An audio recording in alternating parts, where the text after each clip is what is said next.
वहीं बजट पर अखिलेश यादव के चैलेंज को आज सीएम योगी ने स्वीकार कर लिया। अखिलेश यादव ने कहा था कि मोदी सरकार ने अपने बजट में यूपी को कुछ नहीं दिया। अखिलेश ने कहा था कि केंद्र सरकार ने यहां मैन्युफैक्चरिंग की एक भी यूनिट लगाने का ऐलान नहीं किया।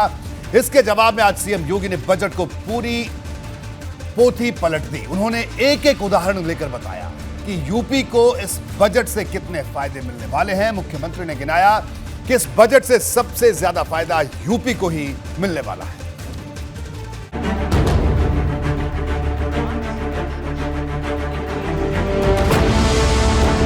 बजट पर खूब सियासत हुई। विपक्ष ने तीखे हमले किए। यूपी में समाजवादी पार्टी से लेकर बसपा तक ने बजट को नकार दिया। सपा ने आरोप लगाया कि बजट में तो यूपी के फायदे का कुछ है ही नहीं, जनता तो ठगी रह गई। विरोधियों के चुभने वाले हमले के बाद सीएम योगी आ गया। उन्होंने दावा किया कि बजट से सबसे ज्यादा फायदा अगर किसी एक राज्य को होगा तो वो उत्तर प्रदेश है। प्रधानमंत्री आवास योजना, इसके बजट में काफी वृद्धि हुई है। पिछले 6 वर्षों के अंदर उत्तर प्रदेश को 45.5 लाख से अधिक प्रधानमंत्री आवास योजना के आवास उपलब्ध हुए हैं और अमृत काल का ये पहला बजट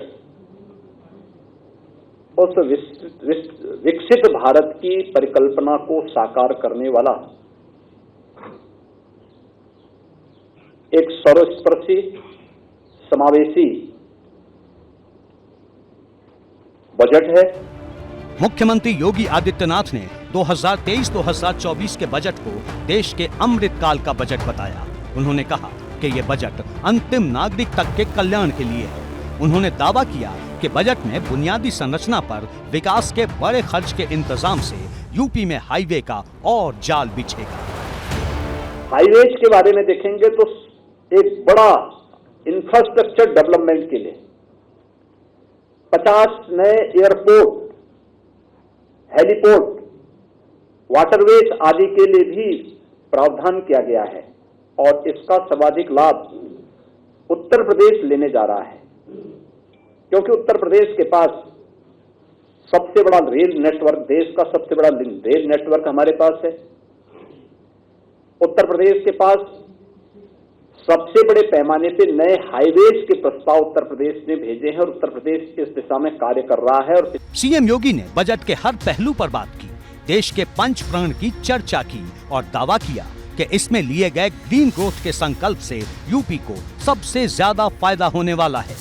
कैसे हम हरित विकास की ओर जा सके, कार्बन उत्सर्जन को कम से कम करके हम डेवलपमेंट का एक ऐसा मॉडल दें जो लोगों के सतत और समावेशी विकास के लिए महत्वपूर्ण हो सके। उस प्रकार के मॉडल को, चाहे वो एनर्जी के क्षेत्र में आप देखें, रिन्यूएबल एनर्जी का हो, हाइड्रोजन एनर्जी का हो,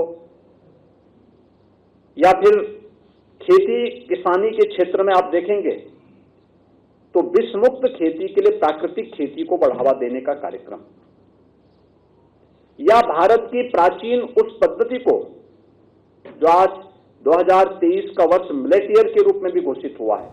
दरअसल भाजपा ने एक बड़ी रणनीति के तहत बजट की हर खास बात को जनता तक पहुंचाने के लिए बड़ा अभियान शुरू किया है। मोदी सरकार अपने दूसरे कार्यकाल के अंतिम पूर्ण बजट में जनता के फायदे से जुड़ी बातों को चर्चा का केंद्र बिंदु बनाना चाहती है। इसलिए यूपी, उत्तराखंड समेत देश के तमाम भाजपा शासित राज्यों में प्रदेश के मुख्यमंत्री बजट के तमाम फायदे गिनवा रहे हैं। पार्टी की कोशिश बजट पर विपक्ष के प्रचार को पूरी तरह से धराशायी करने की है। विकास का मतलब है देश का विकास होना। 1/5 हिंदुस्तान की जनता उत्तर प्रदेश में निवास करती है। उत्तर प्रदेश में रोड इंफ्रास्ट्रक्चर के, एक्सप्रेसवेज के साथ साथ हवाई अड्डों के विकास में भी केंद्र का आशीर्वाद मिला है। रेलवे इंफ्रास्ट्रक्चर के में भी बढ़ोतरी के लिए केंद्र सरकार का आशीर्वाद मिला है। हम सब उत्तर प्रदेश के लोग मिलजुल करके केंद्र के साथ उत्तर प्रदेश को तेजी के साथ आर्थिक मोर्चे पर आगे बढ़ाने के लिए काम कर रहे हैं। उधर विपक्ष ने भाजपा की इस रणनीति को पूरी तरह नाकाम करने के लिए कोई कसर नहीं छोड़ी। समाजवादी पार्टी इस बजट को सब्ज बाग बता रही है। कोई न उन्होंने किसान के लिए कोई बात की, न नए इन्वेस्टमेंट की बात की, न उन्होंने कोई जो मैन्युफैक्चरिंग सेक्टर है उसके लिए कोई बात की, न उन्होंने जो पुरानी चीज़ें चल रही थी स्किल डेवलपमेंट के लिए कोई बात नहीं की, स्टाइपेंड की बात की है खाली, और कोई बात ऐसी उन्होंने नहीं की। न बड़े एक्सप्रेसवेज को पैसा दिया जहाँ जिसको देख के लोग इन्वेस्टमेंट करने आए या ग्रोथ हो, रोज़गार बढ़े। तो जब आप जो आपके आंकड़े दिखा रहे हैं कि हम इतना पैसा जो है जनरेट करेंगे और इतना रोज़गार आएगा, इतना इन्वेस्टमेंट आएगा, वो आएगा ही नहीं, तो आप कैसे करेंगे घोषणाएं पूरी? साफ है कि भाजपा इस मुद्दे को जितना भुनाएगी, समाजवादी पार्टी भी उसी रफ्तार से बजट की नाकामियां गिनवाएगी। एबीपी गंगा के लिए ब्यूरो रिपोर्ट।